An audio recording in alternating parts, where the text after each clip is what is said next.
Student, आज हम 9th chapter start कर रहे हैं। तो बच्चों, हिम्मत और साहस रखने से मनुष्य बड़ी से बड़ी बाधा को दूर कर सकता है। संसार में ऐसे कई महान व्यक्ति हुए हैं जो बड़ी से बड़ी मुश्किल में भी साहस से खड़े रहे तथा सभी के लिए प्रेरणा बन गए। नीमा पार्क में अकेली बैठी हुई है। कुछ लड़कियां खेलते हुए उसे देख रही है। उन्हें क्या करना चाहिए? यहाँ पे जो शब्द दिया हुआ है, ये इनमें से कौन सा सही है, आपको टिक लगाना है। ठीक है, क्या करना चाहिए? उन्हें नीमा को नहीं देखना चाहिए। उन्हें नीमा को भी अपने साथ खेल खिलाना चाहिए। अपना खेल खेलते रहना चाहिए। नीमा पर हंसना चाहिए। नीमा से मित्रता करनी चाहिए। इनमें से कौन सा सही है, आप लोगों को टिक करना है। ओके, आइए पढ़ते हैं प्रेरक जीवनी अंश प्रतिभा की किरण। प्रतिभा की किरण। कई वर्ष पहले की बात है। 27 जून 1880 के दिन अमेरिका के टस्कम्बिया शहर में रहने वाले केलर दंपति के घर एक बच्ची ने जन्म लिया। माता पिता ने उसका नाम रखा हेलेन। वो सारे घर की प्यारी दुलारी थी।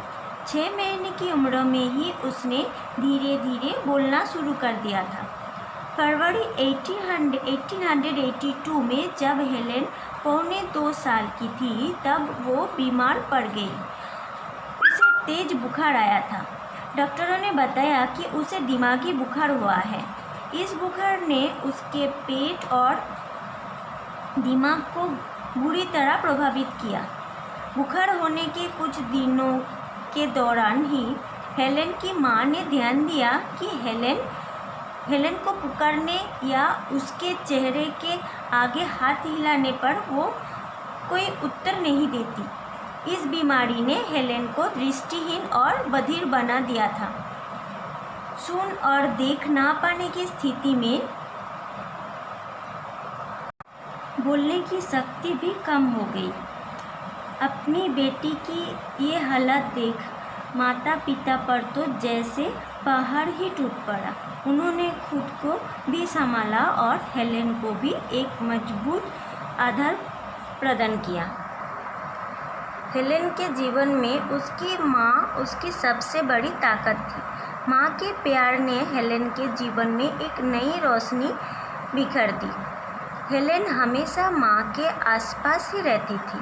माँ उसे दूसरे के हाथों को महसूस करके समझाने का प्रयास किया करती थी कि वो क्या काम कर रहे हैं। जल्दी ही हेलेन कुछ बातें सीखने में कामयाब हो गई, जैसे हाँ कहने के लिए सिर ऊपर नीचे हिलाना चाहिए तथा ना में जवाब देने के लिए सिर बाएं दाएं और हिलाना चाहिए।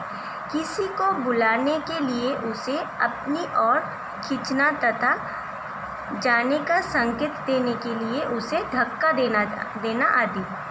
हेलेन ये बात समझ गई थी कि वो दूसरे बच्चों से अलग है। इस बात ने उसे कुछ चिड़चिड़ा बना दिया।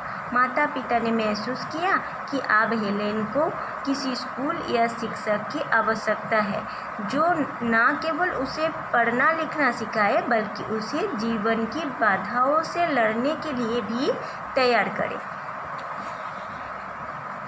एक अच्छे शिक्षक की तलाश करते करते हेलेन के माता पिता को एनी नाम की शिक्षिका मिली।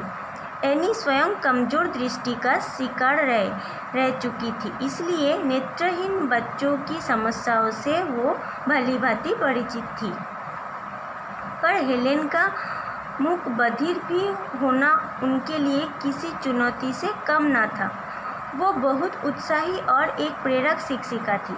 7 साल की हेलेन को सिखाने समझाने के प्रयास में कई बार एनी को निराश भी होना पड़ा, पर उन्होंने हिम्मत नहीं हारी। एनी एक एक अक्षर सिखाने में कड़ी मेहनत करती। उनके कठिन परिश्रम से हेलेन चीज़ों को छूकर पहचानने और होठों को छूकर शब्दों का समझना सीख पाई। इसी प्रयास में वो धीरे धीरे बोलना भी सीख गई। जो पहला शब्द हेलेन के मुंह से निकला वो था वाटर। अब हेलेन स्वयं में आत्मनिर्भर महसूस करने लगी। वो प्रकृति की प्रत्येक वस्तु को जानने समझने के लिए बेचैन हो उठी। एनी हेलेन को सभी बातें धैर्यपूर्वक सिखाती। 12 वर्ष की आयु तक पहुँचते पहुँचते हेलेन कई 100 शब्द सीख चुकी थी और बिना अटके धीरे धीरे बोलना भी सीख चुकी थी। अब हेलेन के पंखों को खुला आसमान मिल गया था। हेलेन ने न केवल उच्च शिक्षा प्राप्त की बल्कि अन्य कई भाषाएं भी सीखी। इसके अलावा उन्होंने घुड़सवारी, नाव चलाना, तैरना आदि कलाएं भी सीखी। इस सब में एनी बराबर उनके साथ बनी रही।